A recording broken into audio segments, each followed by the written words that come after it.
Good morning বন্ধুরা, আবারও চলে এসেছি তোমাদের সঙ্গে একটা চাটনির রেসিপি শেয়ার করতে। তো আমি মশলাটা কিন্তু তোমাদেরকে দেখিয়ে দিলাম। আমি এইভাবে এই মশলা গুঁড়ো করে বাড়িতে রেখে দিই।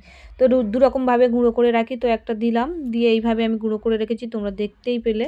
তো আবারও আমি এখানে দেখো সব রকম 5 মিশালি মশলা, দুরকম মশলা আমি এইভাবে গুঁড়ো করে রাখি। সব রকম তরকারিতে খেতে পারবে, চাটনিতেও দিতে পারবে। এখানে আমি 300 গ্রামের মতন আমলকি নিয়েছিলাম বন্ধুরা। আমলকিটাকে জল দিয়ে ভালো করে ধুয়ে নেব।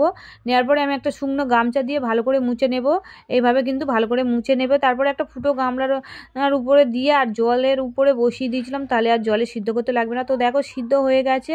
আমি লাবিয়ে ছোটো ছোটো পিস করে কেটে রেখেছি। আর এখানে কড়াতে সর্ষের তেল, গোটা লঙ্কা আর 5 ফোড়ন দিয়ে আমি কিন্তু আমলকিটাকে ভালো করে একটু ভেজে নেব। ভাজা ভাজা হয়ে গেলেই তারপরে আমি একটু নুন, হলুদ আর ঝালের গুঁড়ো দেবো। আর তোমরাই জানো বন্ধুরা, আমলকি শরীরের পক্ষে, মাথার চুলের পক্ষে কতটা উপকার। তো আমলকির চাটনি খেতেও খুব ভালো লাগে এই শীতকালের সময়। তো আমি এখানে 1 বাটি চিনি দিয়েছি, দিয়ে আমি ভালো করে কষিয়ে নেব যাতে চিনিটা গলে যায়। আর তোমরা চাইলে গুড়ও ব্যবহার করতে পারো।